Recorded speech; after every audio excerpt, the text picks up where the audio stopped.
Revelasyon tungkol sa paghihinto ng tambalan ni Donnie Pangilinan at Bel Mariano pinag-uusapan sa iba't ibang mga social media platforms, partikular ang kanilang paghihinto sa relasyon.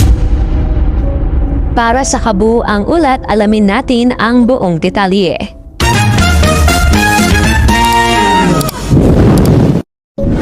Naging mainit na usapan sa social media ang tungkol sa katayuan ng tambalan ni Donnie Pangilinan at Bel Mariano o mas kilala bilang Don Bel.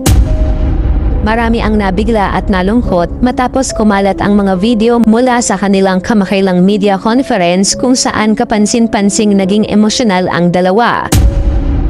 Sa naturang event, nagpalitan sila ng madamdaming mensahe na pagpapasalamat na naging mitsa ng espekulasyon na baka tuluyan na silang maghiwalay bilang magkatambal. Ang sentro ng usap-usapan ay ang kanilang pinakabagong pelikula na may titulong Tayo sa Wakas, sa ilalim ng direksyon ni Kathy Garcia Sampana. Ayon sa kwento ng movie, tatalakayan nito ang paglalakbay ng isang magkasintahan na nasa krusada ng kanilang relasyon. Kung itutuloy pa ba o bibitaw na. Dahil sa bigat ng tema ng pelikula at sa pinakitang emosyon ni Donnie at Bel sa promotion, lalong naging kapanipaniwala para sa ibang fans ang banibalitang ito na ang kanilang huling proyekto. Sa ginanap na panayam sa podcast ni Bianca Gonzalez na Paano Ba To? At sa kanilang press conference, kinumpirma mismo ni Donnie at Bel na ang Tayo sa Wakas ang magiging huling proyekto nila bilang tambalan for now o sa kasalukuyan. Ipiniliwanag ng dalawa na ito ay isang mutual decision upang mabigyan ng bawat isa ng pagkakataong lumago bilang individual na artista.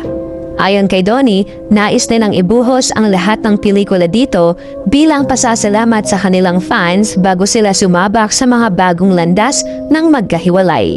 Upang linawin ang espekulasyon, totoo na pansamantalang hihinto ang Don Bel bilang love team pagkatapos ng kanilang bagong movie.